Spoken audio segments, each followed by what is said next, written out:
Well, I do this video with a heavy heart today. These are difficult times that we are living. The hurricanes in the US, the recent bushfires in Australia, the severe earthquakes in Puerto Rico, and now the global pandemic of coronavirus. And while our politicians continue to dabble on whether global warming, rising temperatures, and melting polar caps are a real thing, here is what we know for sure. The world as we know it is changing.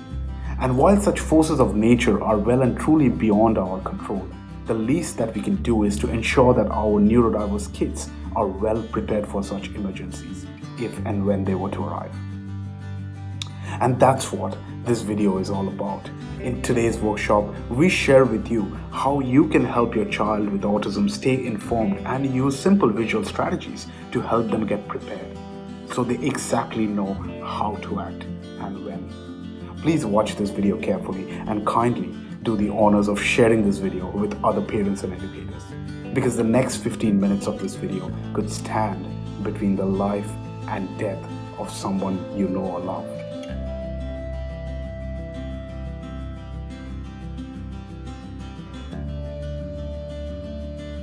When we're talking about autism, we're talking about routines. It's like having consistency and all of those things that make our life and our child's life less chaotic. However, life does happen, and preparing for an emergency is something we need to think about, along with everything else that we are sort of coaching our kids on and building skills. But we have to prepare to expect the unexpected. And even though our children rely on routines and consistency, and it works really well for them, just like it does for us as adults, we still have to prepare. And the more prepared we are, the less chaotic. We have to expect a little bit of chaos, but if we prepare, we can minimize the chaos. So preparing for an emergency, of course, for our kiddos who are on the autism spectrum is a little bit different, because we have to think about a lot of different things in terms of getting them ready. And this year, 2020 has been a year of fires, bushfires, and earthquakes and hurricanes, before the 2019 was over. So it's something that does happen. So let's talk about what we can do. All right. So there are 5 basic tips that apply to any emergency. And an emergency also includes something like a medical emergency, right? Like a parent or another child has a medical emergency. You're at the soccer game and we have an emergency. We don't get to go home afterwards, or we don't get to go to therapy afterwards. So there are all kinds of things that can sort of like happen that throw a glitch into our routines and schedules. So we're going to talk about some of those things that you can do to prepare for that. And 5 basic tips is, especially when it comes to an emergency, such as fires or earthquakes or hurricanes or floods, is to remember to become and stay informed. I know that we try to sort of like stay away from the news, take a break from social media, but when we hear or we're aware of something that is in the works, please make sure that you stay informed. And you guys know I love to tell little stories to make the point. And I was in New Orleans when we had Hurricane Katrina. I thought I stayed informed, but I turned off the news because we have hurricanes all the time, and woke up the next day, brought my kids to the zoo, did not know why the zoo was closed, realized the hurricane shifted and was coming our way. So staying informed is very important. So keep in mind, whether it's social media, friends and neighbors letting you know what's up and when you need to make a move or evacuate, to stay informed. The other component is to prepare and think about what are the safety things to teach your kiddo. Right? So we all know that drill, stop, drop, and roll when there's a fire. But there are other things that we need to think about in terms of keeping our kids safe during an emergency.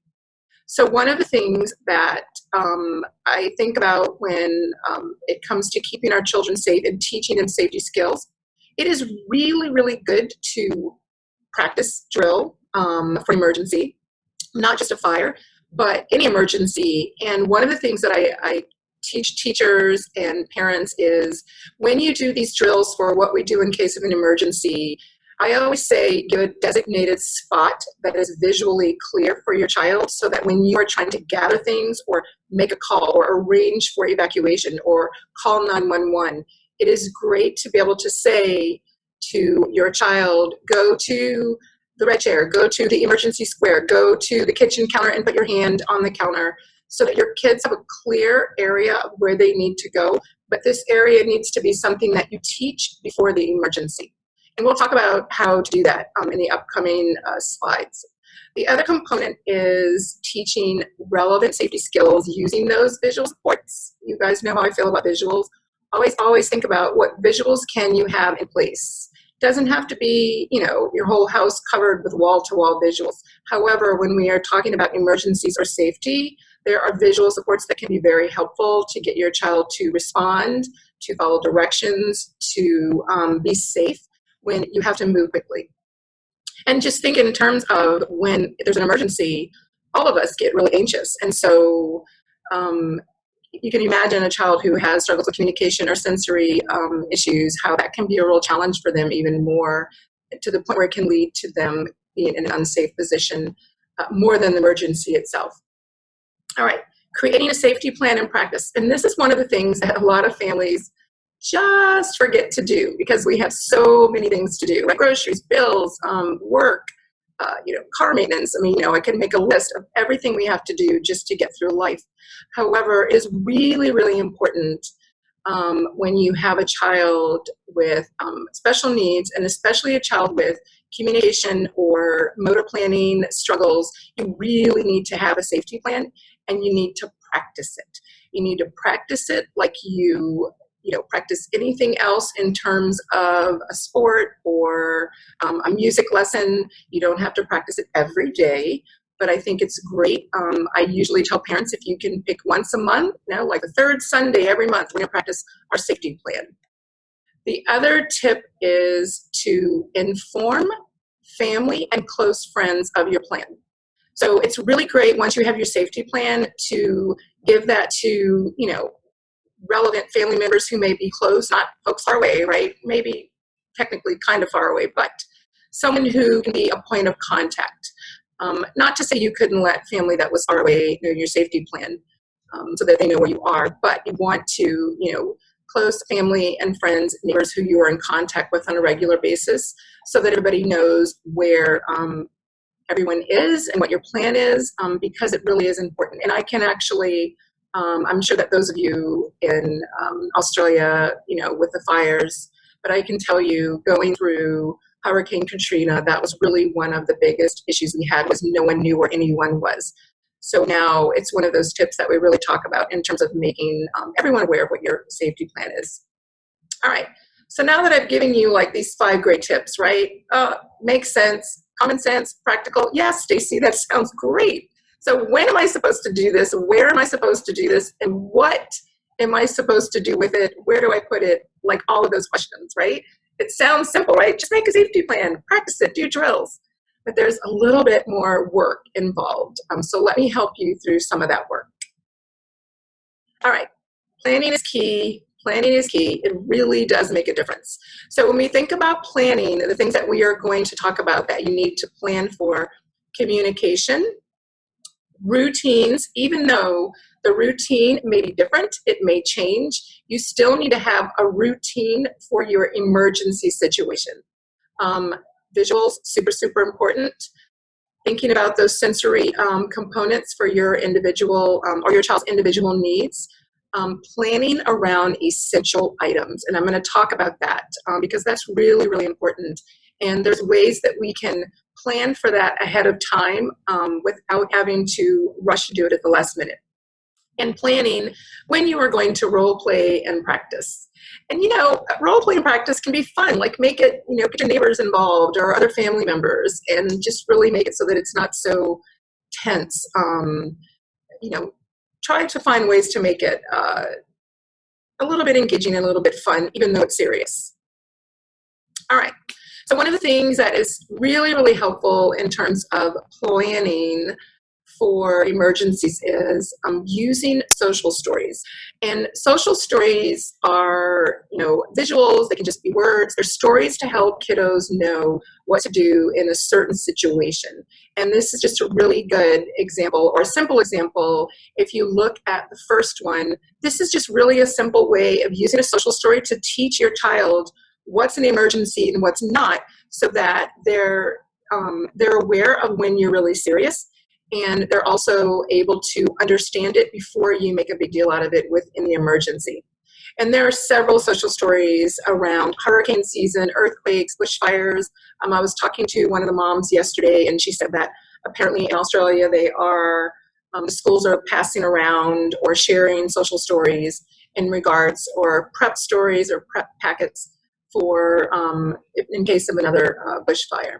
So social stories are great to, just like you do any reading with your kiddo, it's a leisure way to introduce what to do, what to expect to your child, and communicate that, so that when it does occur, when you are practicing in role play, they have sort of something to attach it to, right? There's already a foundation because the social stories are visual. And if your kids are older, sometimes you can just use words.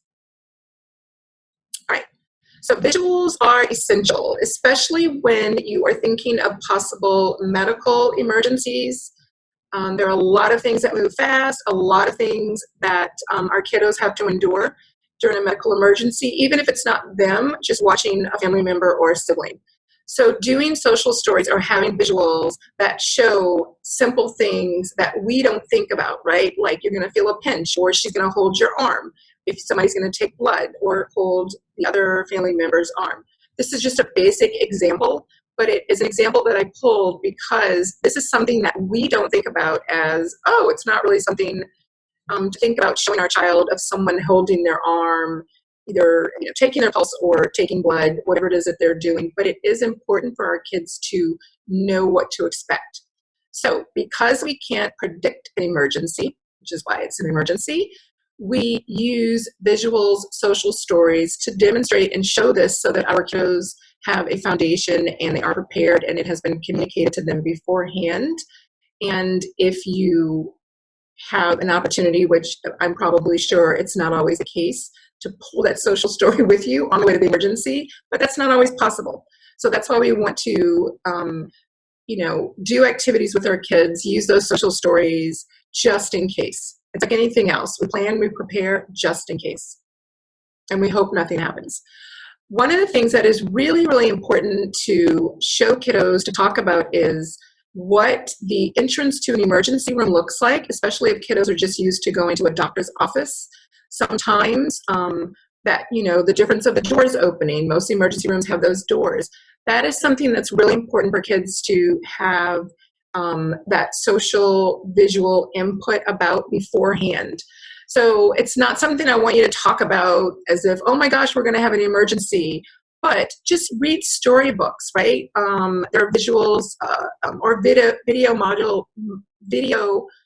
models on YouTube as well. However, I really, really like using real pictures for emergency vehicles in hospitals. So even if you can just take snapshots of your local emergency room door and do a social story just to talk about during your role play, use real pictures if you can, because I think it helps kids when it comes to emergency vehicles, because the emergency vehicles do look different in each place. All right. Communication, communication, communication. I cannot stress how important it is to put someone in charge as a part of your plan, to grab the child's communication device, textbook, make a portable visual. I think I posted I'm so sorry. I think I posted a video on the Autism 360 about preparing for the holidays and making sort of a portable visual schedule. So, maybe put that together to have in your emergency prepared pack. And if you are using a lanyard of visuals, have that ready as well, have an extra set. The thing that I want you to get from this slide is it is really important for kids to have their method of communication with them during an emergency, because we don't ever want to take away their communication method, whether it's a device or pictures or, using the lanyard for you to communicate to your child. So that's one of those things that when you are making your emergency plan, when you are role playing, put someone in charge of that, right? Whoever it is that you can assign to in the household, whether it's a sibling or whichever spouse.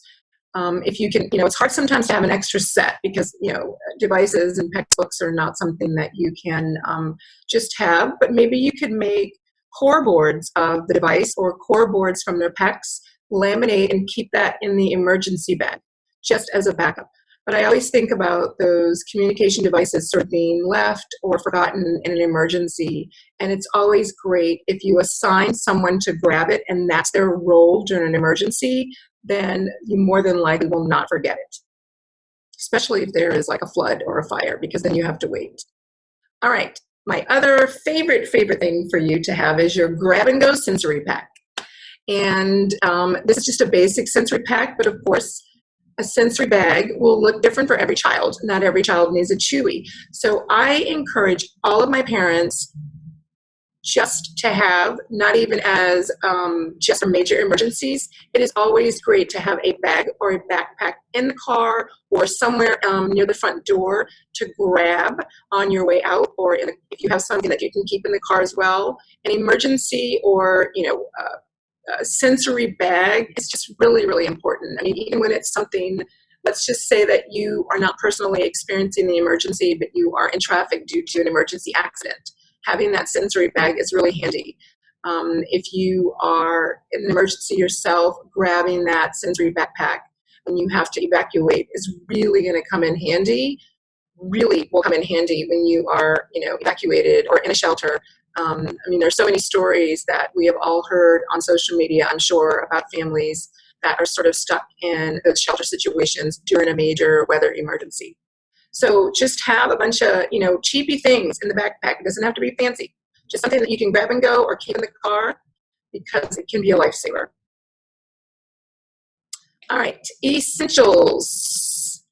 I left this for last because I really, really want everyone to think about putting this together, make a goal to put this together in the next 4 to 6 weeks. It is super, super important to have copies, if not the actual, but at least copies of your child's medical records, their evaluation, medication prescriptions. A lot of times we have that in our app now, which is really great. Any important school documents and any other documents in regards to custody, anything legal. I always encourage parents to make a copy and just have that in your emergency bag, because it is one of those things that if you have to evacuate, if you cannot go home immediately, those are things that can make a difference to whether or not your child is getting something they need right away or having to wait. And so just thinking about that, and for all of our kids, but one of the things that I really, it's really important to have those evaluations and medical records and medications, as well as, in the States, we have an IEP. And, for me, this is really something that is very important, because it was one of the lessons learned from Hurricane Katrina in terms of parents had no documents of their children's anything. So all the kids with special needs, no one knew what they needed. Even if the parents did, they didn't have it on paper. So think about having copies of things. And what's so great now that we have technology? You can scan PDF in your phone. So you don't even have to have it in your backpack. You can just scan it. I know for confidentiality, there are probably some apps around that you can do that. But it is a great way to back up documents. You can put them in your phone. All right, so documents are going to follow, and this is not something I normally do. However, I really felt that this particular topic needed a little follow-up in terms of some things that will help you implement the strategies that I talked about. So what I have committed to doing is putting together a little packet for everyone, and I am going to send that to Stephanie, and Stephanie will send that out to everyone who participated and